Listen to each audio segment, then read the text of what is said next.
Sot dua t'ju kujtoj, ju jeni po aq të rëndësishëm sa dhe gjithë të tjerët. Sot, fillo dhe kujdesu për veten, jo sepse je egoist, por sepse edhe ti meriton dashuri, dashurin për veten. Shumë njerëz, sidomos ata që janë shumë të dhënë pas të tjerëve, në një moment e ndjejnë që kanë harruar vetveten. Por lajmi i mirë është që vetja nuk shkon askund.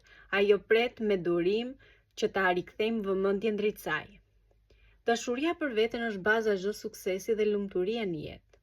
Kur mësojmë të respektojmë, pranojmë dhe kujdesemi për veten, krijojmë një marrëdhënie të shëndetshme me botën përreth. Kjo nuk është egoizëm, por është një akt i rëndësishëm i vetmbështetjes.